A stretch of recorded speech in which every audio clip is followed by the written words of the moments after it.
se passe, raconte-nous un petit peu l'installation ici à Exeter.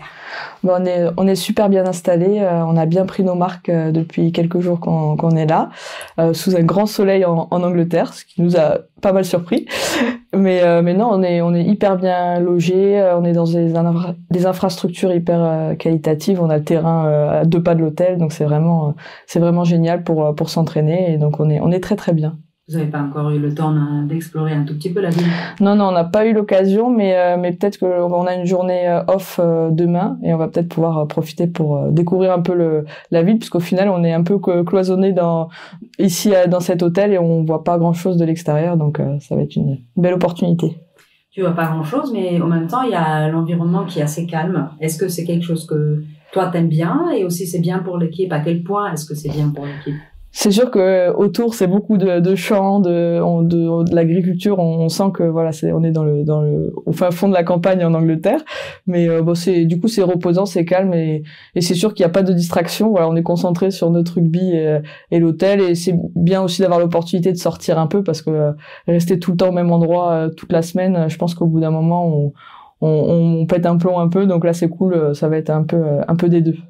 Cool. Et qu'est-ce que tu dirais dégage du groupe à l'approche de l'Italie? Je pense qu'il y a beaucoup d'excitation qui dégage du groupe. Ça fait 2 mois qu'on prépare ce match, qu'on prépare cette Coupe du Monde.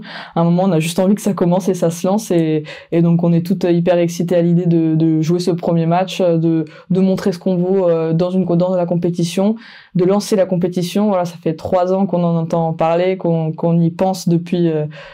Je peux dire depuis même la défaite en demi-finale d'il y a 3 ans, on s'est direct projeté aussi sur la Coupe du Monde suivante, et donc ça fait 3 ans qu'on y pense, donc là on a juste hâte que ça commence. Dans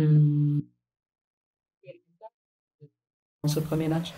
Bon, je pense qu'on veut essayer de mettre en place tout ce qu'on a travaillé depuis des semaines.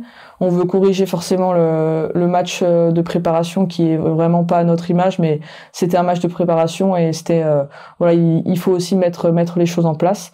Donc envoyer un message fort pour ce premier match contre l'Italie, bien rentrer dans la compétition qui va être longue et qui va se construire au fur et à mesure. Donc ouais, mettre les choses en place qu'on a bien travaillé, respecter notre plan de jeu, et envoyer un message fort pour ce premier match.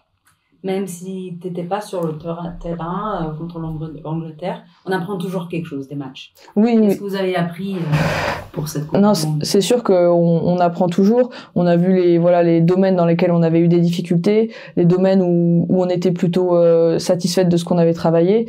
Mais du coup, on a pris plein de petites notes suite à ce match. On a beaucoup analysé en vidéo, et l'objectif, ça va être vraiment de corriger tout ça, et de mettre un autre état d'esprit, parce qu'on est vraiment pas satisfaite de l'image qu'on a rendue sur ce match.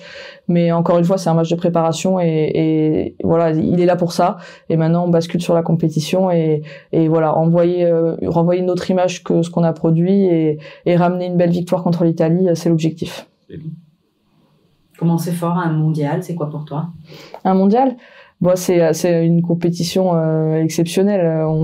On affronte des pays qu'on n'a pas l'habitude d'affronter. On joue contre les meilleurs du monde. Les meilleures joueuses du monde sont sur les terrains. C'est là où on va s'expliquer, où on va vraiment chercher de la haute performance, du haut niveau.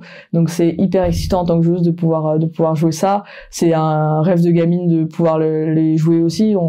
Je l'ai regardé à la télé quand j'étais petite, et pouvoir être sur le terrain, représenter son pays, c'est génial. Donc ouais, il faut savourer tous les instants, et juste profiter de tous les instants sur le terrain, hors du terrain, tout ce qu'on vit avec le groupe.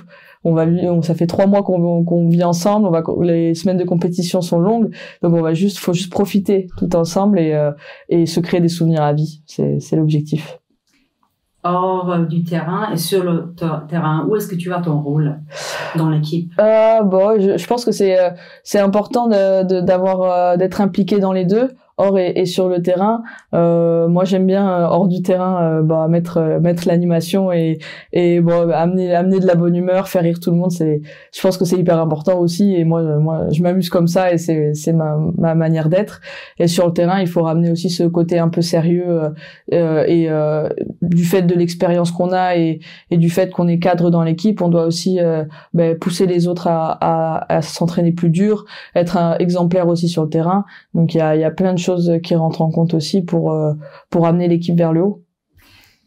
Tu as dit que tu as déjà ta deuxième Coupe du Monde. Comment est-ce que tu vois, est-ce que tu as évolué, à quelle étape de ta carrière, où est-ce que tu es en ce moment-là? Ouais, je pense que je l'aborde pas de la même manière. La première Coupe du Monde, c'était une découverte. C'était, on partait en Nouvelle-Zélande, le pays du rugby. Je vivais ma première Coupe du Monde. C'était un rêve éveillé. Voilà, c'était beaucoup de nouveautés. J'étais une petite jeune. Il y avait beaucoup de leaders, d'anciennes dans l'équipe qui nous ont couvés un peu et amenés vers le haut niveau, et voilà, ils nous ont beaucoup protégés et beaucoup aidés à travailler fort. Et maintenant là, ça fait bizarre de faire partie maintenant plutôt des anciennes, et donc c'est à nous d'essayer d'aider les plus jeunes, d'aider les plus jeunes à pas se laisser submerger par l'événement, et à viser juste le haut niveau sur le terrain. Et c'est pas parce que c'est une Coupe du Monde qu'il faut avoir du stress en plus, avoir beaucoup d'émotions négatives. Il faut essayer de les préparer aussi à ce qu'elles vont vivre, et du coup dans ce sens-là, j'ai eu un peu un rôle différent par rapport à la Coupe du Monde précédente.